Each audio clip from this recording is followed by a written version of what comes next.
It is imperative that Amy returns with me, and you as well.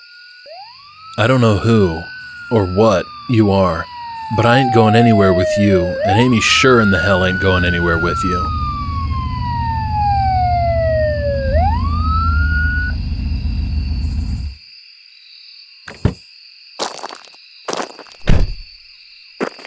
The broad man shuffled in front of his cruiser before he advanced on them with steady strides. His fingers flexed around the holstered .357. Put your hands up and step away from one another. We don't want this to get nasty. Come on, Rodney, just shoot this fucking asshole. God damn, man, he messed Amy up. Fucker hurt her. Just fucking shoot him, Rodney. Son, from the vantage point I got here, you better start addressing me as Sheriff Bowden. Shane laughed. Fuck. Hysteria. Fuck all of you. Bent over, hands on his knees, he cackled like a drunk maniac. He'd always prided himself on being rational, practical even, but sanity and reality were sadly slipping away. He thought of asking Bowden for a ride to the nut house. A rage like nothing he'd felt before seethed inside him. A feeling so overwhelming, so intense, almost a tangible barrel of force bloating in his gut. Why couldn't he touch that freak?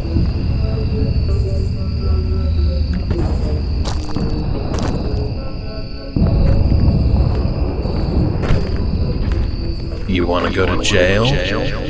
Or to the hospital with Amy? Somebody around here is going to explain to me what the devil is going on. All you kids smoking dope?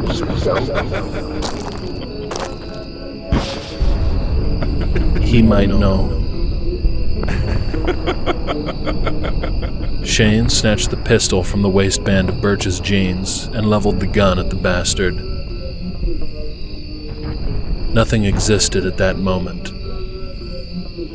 Nothing and nobody except Shane, a loaded gun, and the freak he was going to blow away. The gun bucked in his hands, clean through Atticus's face, obliterating his skull, showering teeth onto the ground. Sheriff Bowden's .357 thundered, and Shane slammed face first into the dirt.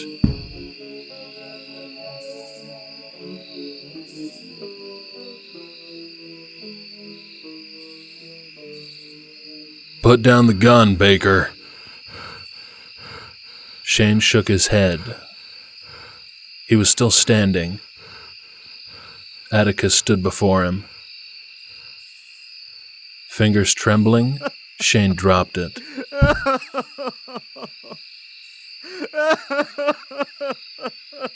He sobbed as Birch and Carmen cradled him from either side.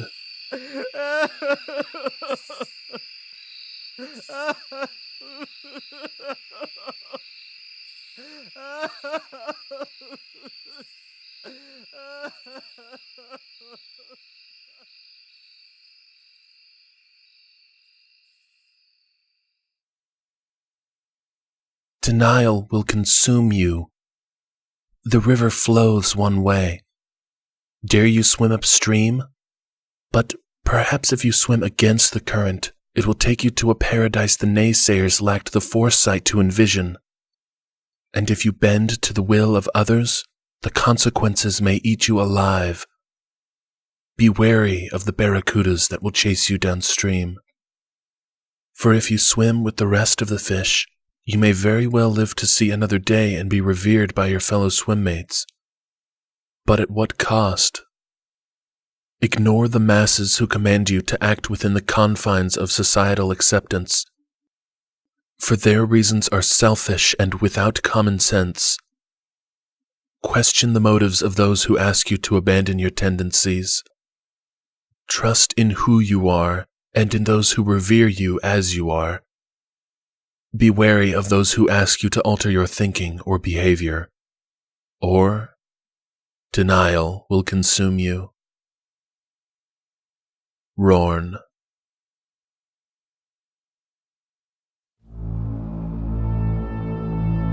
Atticus had found his twin, and his twin tried to kill him. He couldn't blame Shane for not recognizing their cosmic connection, since until now he hadn't known of it either. Nobody had. Not even the Templars. The cosmic forces must have a sense of humor. Atticus sat in the back seat of the sheriff's car. Blue lights flashed against the dark sky. Healers, paramedics, he corrected, carefully removed Amy's unconscious body from the back of the car, placed her on a gurney, and rolled her away. With his head hung, Atticus had surrendered. The beast had fled. Amy had been injured, and Shane almost got himself killed by the sheriff. There was no reason to put up any resistance. He would cooperate with the authorities as much as he could. Something else weighed heavy on his mind. There had been a dead woman at the feet of the beast. Had it been the female Geminis? Why had she been slain? Where is the beast now?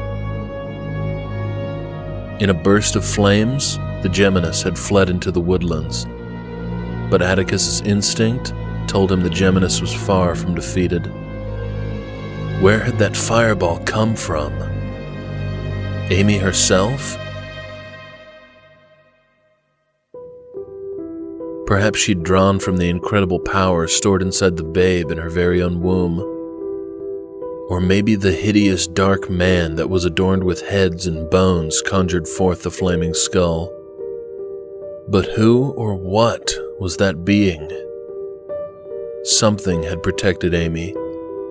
That was all Atticus knew for certain.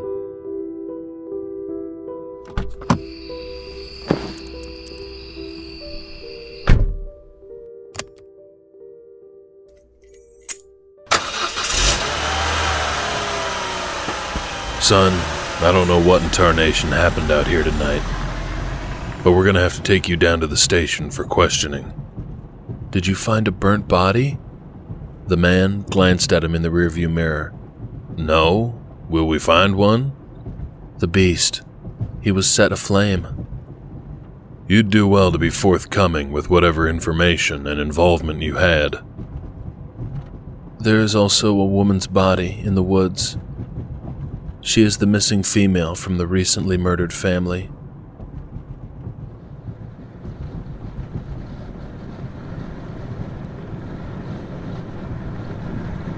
Slow down, or we're gonna need an ambulance to come pick us up. A message from Scooter. What time will you be home? Can you pick up a pizza? And can I have the truck tomorrow? You mind catching Scooter up on everything? Shane said, dropping the phone in Carmen's lap. Can he stay at the Velez plantation tonight? The plantation was 200 acres surrounding a 4-story plantation home where 15 of Carmen's closest relatives lived and worked the family farm. I just don't want him being alone. I need a lift to Roxy's to get my car. Carmen rested her head on Shane's shoulder. Whatever you and Amy need, I'm here for you guys. I'll even forgive your recent assholeness. Shane nodded, swallowing a lump rising in his throat. Town lights shined. Paved streets weaved through downtown Buckeye. Buckeye Memorial Hospital sprawled over a few dozen grassy acres. A circle drive led to the emergency entrance where the ambulance unloaded Amy and rushed her into the building.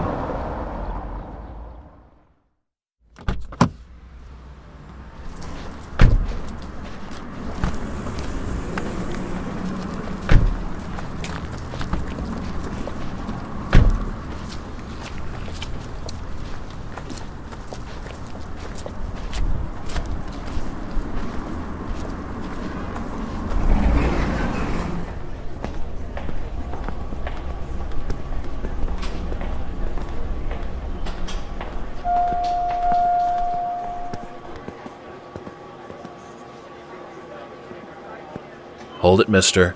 You're not permitted beyond this area. We will notify you when we know anything. Birch tugged on his shoulder. Come on, dude. I'll wait with you.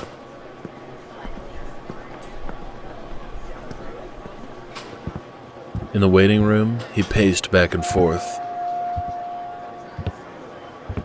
What did that punk do to her? She was unresponsive, but she didn't look beat up. And what was that fucking stone? This is some messed up shit. Relax, buddy. At least Sheriff Bowden let you come to the hospital instead of locking you up. Let's be optimistic here. In the corner of the waiting room, he heard Carmen on the phone giving Scooter the rundown. Pausing, Shane clasped his hands on the top of his head. I wanted to kill that freak. He remembered the invisible wall, soft and spongy, and how his fist was diverted. But I couldn't touch him. Something wouldn't let me touch him. It was seriously fucked up. The kid acted strange, and like he knew him, like they were long-lost friends. Something about him didn't sit well with Shane, and his demeanor, cool, calm, and collected. It wasn't too often that Shane met someone, especially young, that wasn't afraid of him. Shane had seen that same behavior in hardened soldiers in the Middle East, guys who'd lived through IEDs and ambushes, men who weren't afraid to grab a bull by its horns and spit in its face when it snorted. Who is that punk, and where the hell did he come from? Did he have some sort of twisted crush on her? Had he been stalking her, and for how long? And what did he mean by calling me his twin warrior? That fucking freaky mind trip he gave me when we touched. Carmen closed her cell and hurried over to him and Birch. Any word? Is she alright? Nothing yet. Carmen folded her arms around Shane and patted his back. Shane fought the urge to recoil from her touch. He didn't want to be comforted. He just wanted to be pissed off. But she squeezed him tighter, and he found himself wrapping his arms around her, burying his face in her hair, hiding the anguish and tears threatening to overcome him. Amy Ray Wintry? Is she okay? Yes, she's perfectly fine. All vitals are good, but she's in a catatonic state and we're not sure why. It may be psychological, her body's way of defending her mind from a traumatic event. Will she wake up soon? I cannot say for certain, but in most cases like this, it only lasts a few hours. Okay. Everything's going to be okay. She'll recover. She's a tough cookie. There is one thing. There's a stone embedded in her chest. We attempted to remove it, but it caused too much biological stress and induced a seizure. What is it?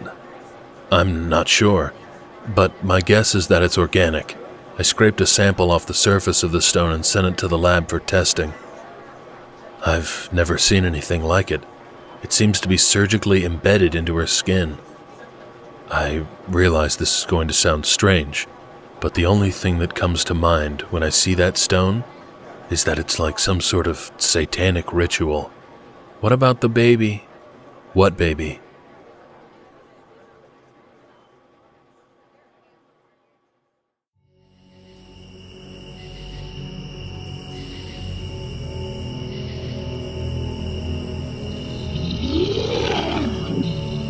Isaac clawed at the soil, dragging his burnt hide over the bramble-littered ground.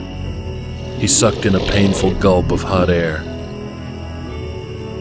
His hand, his arm, his whole damn body was blackened. His lungs struggled to inflate. Legs, charred to the bone, scraped painfully across the dirt. Sloughs of flesh fell away with each inch he crawled. And what about his genitals? A shiver slithered through him. He collapsed. The narcush faded from its vibrant crimson color to a pathetic translucent pink. Isaac pressed his bleeding lips against the cool soil. A few yards away, he heard shuffling feet and voices. humans. They were scouring the woods. What would they do if they found him? Even in his current state, Isaac readied his brittle claws, believing he could kill at least one or two of the humans before they delivered death onto him. Or would they transport him to a hospital to attend to his wounds? A sneer pulled at his split and blistered lips. He'd certainly prefer death before allowing human mortals to save him. He only needed to get back to the mansion. Isaac grunted and instantly regretted doing so when his throat, chest, and abdomen imploded with excruciating tightness, and what felt like one of his internal organs burst. He kept motionless for several long hours, listening to the humans trampling through the woods and praying to Galmoria not to die. Nightfall shielded him in the path he'd left behind when he drug himself the last few yards. A few times, a spotlight glided by, but never caught him directly in the beam. His smoldered remains blended well with the soil and darkness. Even if they had found him, they'd probably mistake him for a charred log. When the humans finally disappeared, the sounds of the forest echoed. Hissing insects, chirping crickets. An owl hooted. So he moaned, loud and desperate. He listened to that owl for a long while.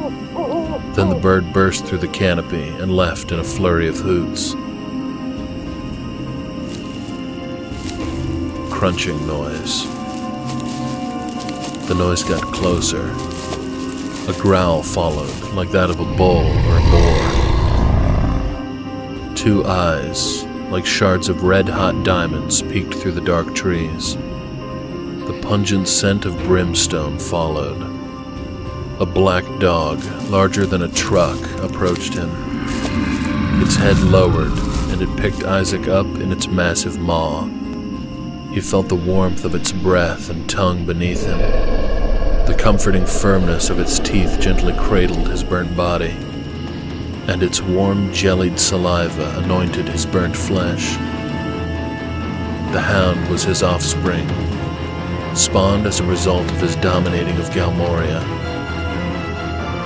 A gift from his mother.